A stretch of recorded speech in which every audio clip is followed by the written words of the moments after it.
વાપીના કરવડમાં વેપારી પર હુમલો કરી લૂંટ ચલાવનાર જમ્મુ કાશ્મીરની ટોળકી ઝડપાઈ।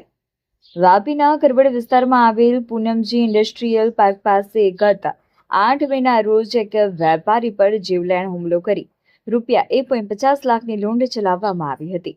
વલસાડ લોકલ ક્રાઇમ બ્રાન્ચે ગણતરીના કલાકોમાં આ વણઉકાયેલા ગુનાનો ભેદ ઉકેલી નાખ્યો છે અને જમ્મુ કાશ્મીર રાજ્યના 3 આરોપીઓને મુદ્દામાલ સાથે ઝડપી પાડ્યા છે। ઘટનાની વિગત મુજબ ફરિયાદી વેપારી જ્યારે પોતાની એક્ટિવા મોપેડ પર રોકડ રકમ લઈને નીકળ્યા હતા ત્યારે બે અજાણ્યા ઈસમોએ લાકડાના ફટકા વડે તેમના માથા અને આંખના ભાગે ગંભીર ઈજાઓ પહોંચાડી હતી। લૂંટારુઓ વેપારી પાસેથી ₹1,50,000 ભરેલો થેલો લૂંટીને ફરાર થઈ ગયા હતા। આ અંગે ડુંગરા પોલીસ સ્ટેશનમાં ભારતીય ન્યાય સંહિતાની વિવિધ કલમો હેઠળ ગુનો નોંધાયો હતો।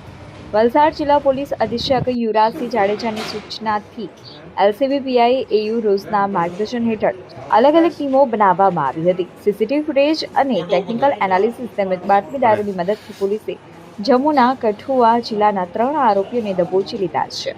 આ ગુનામાં ઝડપાયેલા આરોપીઓ જાહિદ ઉર્ફ ભુરિયા ઉંમર 20 વર્ષ, અનવર ફરી ભટ્ટ ઉંમર વર્ષ 24, અમાનુલ્લા ઉર્ફ कैफ ઉંમર વર્ષ 23। પોલીસ પૂછપરછમાં જાણવા મળ્યું છે કે આરોપી અનવર રફી અગાઉ આ ઇન્ડસ્ટ્રીયલ પાર્કમાં જ કામ કરતો હતો અને તેને ખબર હતી કે વેપારી દરરોજ મોટી રકમ લઈને નીકળે છે। આરોપીઓએ 15 દિવસ પહેલા જમ્મુથી આવીને રેકી કરી હતી અને પ્લાન મુજબ જાહિદે વેપારી નીકળ્યા હોવાની સૂચના આપતા જ અન્ય 2 આરોપીઓએ હુમલો કરી લૂંટ ચલાવી હતી।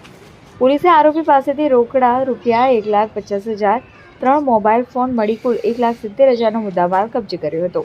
હાલમાં 3 આરોપીઓને વધુ તપાસ માટે ડુંગરા પોલીસને સોંપવામાં આવ્યા છે। વલસાડ એલસીબીની આ ટીમે ગણતરીના કલાકોમાં આંતરરાજ્ય લૂંટારૂને પકડી પાડીને પ્રશંસનીય કામગીરી કરી છે। વાપીના ડુંગરા પોલીસ સ્ટેશન એરિયામાં કરવડ પાસે આવેલ પૂનમજી ઇન્ડસ્ટ્રીયલ પાર્કના ગેટની સામે એક લૂંટની ઘટના બનેલી। આ ઘટનામાં ફરિયાદી પાસેથી 2 અજાણ્યા ઈસમોએ માથામાં ઈજા કરી ફરિયાદીને મોપેડ ઉપરથી પાડી દઈ અને એની પાસેના ₹1.5 લાખ લૂંટ કરીને જતા રહેલા।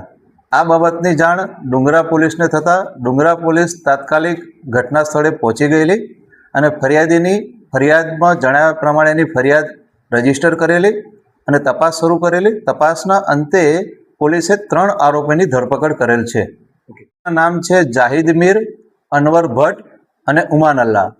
આ 3 આરોપીઓ મૂળ જમ્મુ અને કાશ્મીરના રહેવાસી છે અને ઘણા સમયથી આ ફરિયાદીના ગોડાઉનમાં મજૂર તરીકે કામ કરતા હતા, માલ લોડિંગ અનલોડિંગનું કામ કરતા હતા। ફરિયાદી જે છે એ વિમલ પાન મસાલાનું ગોડાઉન ધરાવે છે અને દિવસ દરમિયાન એના ત્યાં ઘણા બધા લોકો પાન મસાલા ખરીદ કરવા માટે આવે, એ રોકડ રકમ ફરિયાદી પાસે આવતી હોય છે। આ બાબતની જાણ આરોપીઓને ખબર હતી અને મોટી રકમ ફરિયાદી પાસે આવતી હોય જેથી આરોપીઓએ આ ફરિયાદી પાસેથી આ રકમ લૂંટ કરવાનો પ્લાન બનાવેલો। આ લોકોના પ્લાન મુજબ જાહિદ મીર છે એ ત્યાં ગોડાઉનમાં હાજર હતો અને જ્યારે પણ ફરિયાદી રૂપિયા લઈને બહાર નીકળે ત્યારે બીજા 2 આરોપી જે અનવર ભટ્ટ અને ઉમાનલ્લા છે એ પૂનમ ઇન્ડસ્ટ્રીયલ ગેટની પાસે અંધારામાં છુપાઈને રહેલા હતા।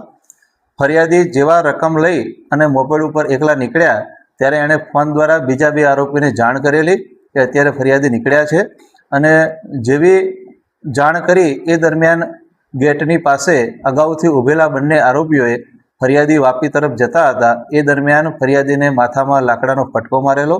ફરિયાદી મોપેડ ઉપરથી ત્યાં નીચે પડી ગયેલા, એમને ઈજા થયેલી અને આ તકનો લાભ ઉઠાવી અને આરોપીઓ ફરિયાદી પાસે એના થેલામાં રાખેલ ₹1.5 લાખ લઈ અને ત્યાંથી ભાગી ગયેલા હતા।